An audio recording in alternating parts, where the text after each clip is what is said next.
السلام علیکم.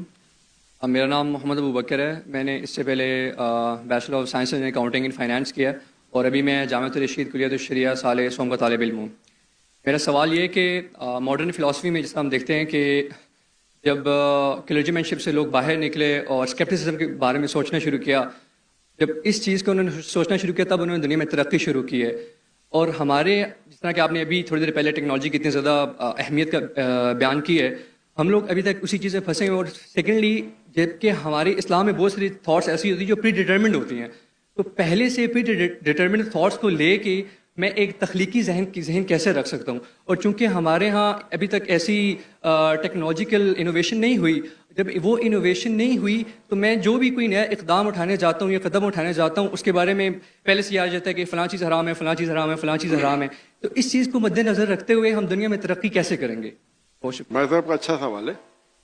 وہ کہہ رہے کہ جب ہم ٹیکنالوجی کا استعمال کرتے ہم دیکھتے کہ کتنی ترقی کرتے، لیکن جب نئی جدید ٹیکنالوجی کا استعمال کرتے فتوے لگتے حرام ہے، صحیح ہے، نہیں ہے، غلط ہے.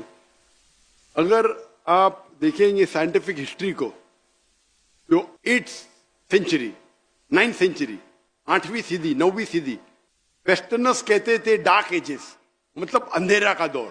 کون کہتے؟ یوروپین کہتے کہ ڈارک ایجز، اندھیرے کا دور.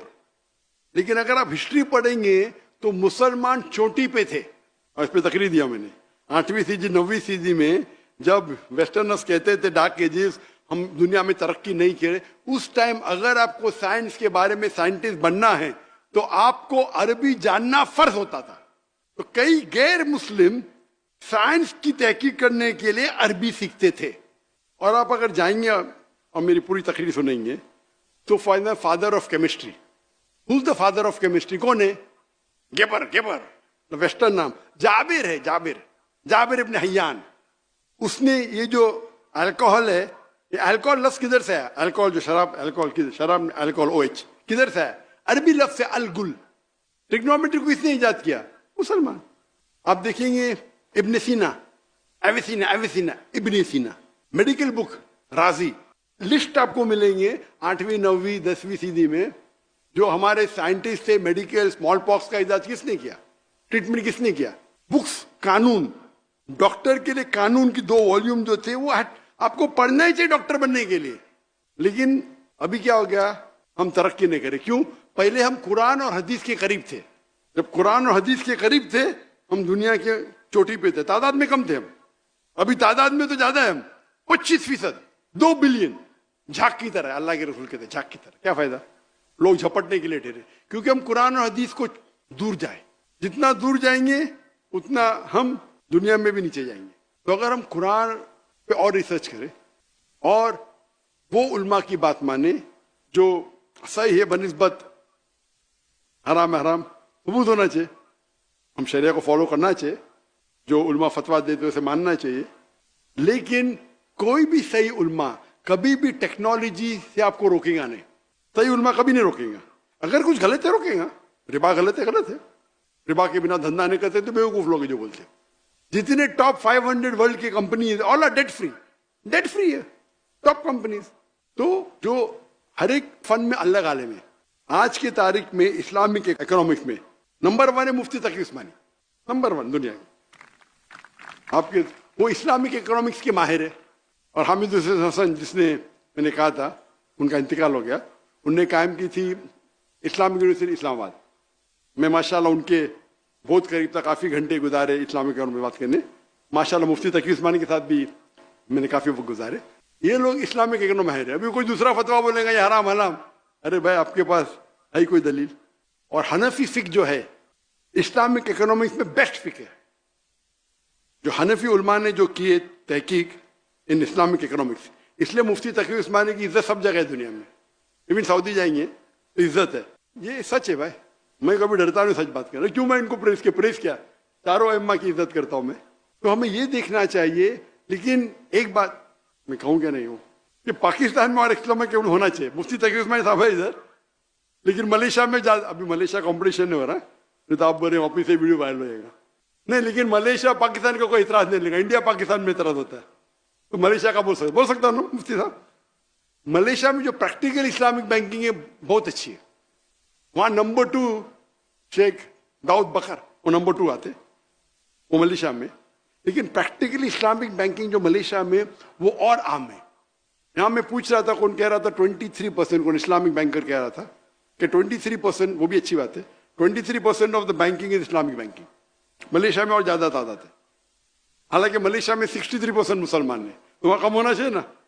वहां गैर मुस्लिम भी इस्लामिक बैंकिंग करते, तो यहाँ मुसलमान 95-97% मुस्लिम है पाकिस्तान में, तो यहाँ क्यों?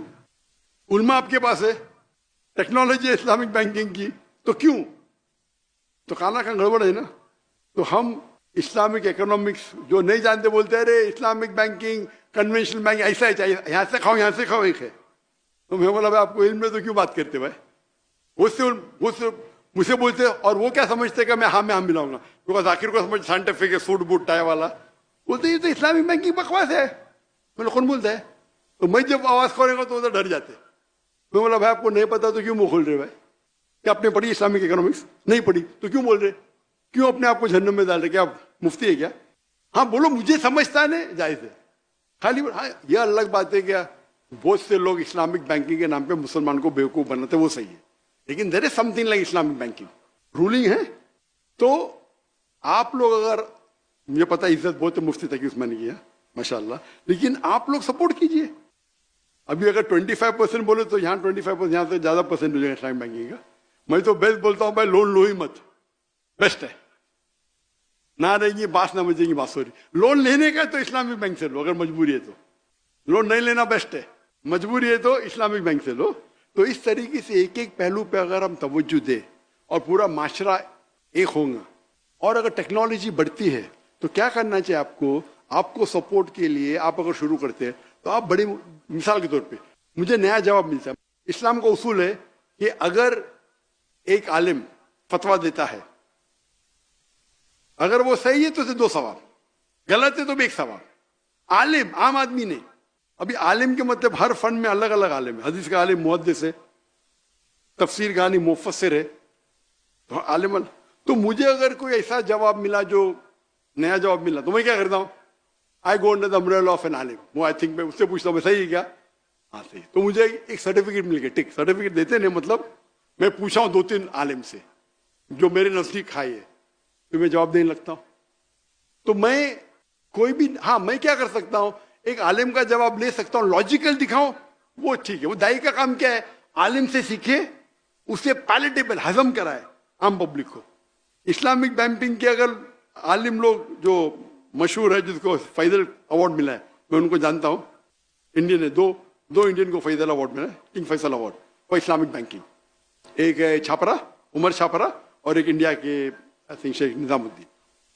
वो जब मेरे तकरीर सुने इस्लामिक बैंकिंग के, doctor Zakir you are so strict, उनको फैसल अवार्ड मिला, मुझे नहीं मिला, उसके मुझे अलग मिला था, वही तो इस्लाम। तो मैंने लेक्चर दिया, भाई सही है क्या? बोलते यू आर टू स्ट्रिक्ट। मैंने ये नहीं पूछा मैं स्ट्रिक्ट क्यों हूं, मैंने ये पूछा क्या मैंने सही है क्या? तो बोलता है भाई you are logical, you are true, but you are too strict. मेरा सवाल है कि मैंने लेक्चर दिया हूं इस्लामिक बैंकिंग पे, बराबर, इसमें कुछ गलतियां क्या? बोलो। बोलते आप बहुत स्ट्रिक्ट है। मैं स्ट्रिक्ट होना गलत बात है, मैं तो कहता हूं मैं फंडामेंटलिस्ट हूं ना, मैं फंडामेंटल को पूरे जी जान से फॉलो करता हूं। तो अगर आप उस फन के आलिम नहीं है तो आपका फर्ज होता है कि आप आलिम से पूछो। तो आपको टेक्नोलॉजी पे जाने का है तो ऐसे आलिम से पूछो जो लोग उनकी इज्जत करते, उनसे बात करो, उनको फतवा जाहिर करने दो, क्या अलाउड है, सेफ, हाँ कि नहीं? तो ये बोलना कि सारे उलमा आपको टेक्नोलॉजी रोकते, ये बिल्कुल गलत है। आप किधर हिंदुस्तान में जाओ, पाकिस्तान में जाओ, माशाल्लाह अच्छे उलमा आपके पास है, सऊदी में जाओ, कुछ नहीं परहेज करके बोले करो लेकिन मुझसे फतवा मत लो, ये भी हिकमत है।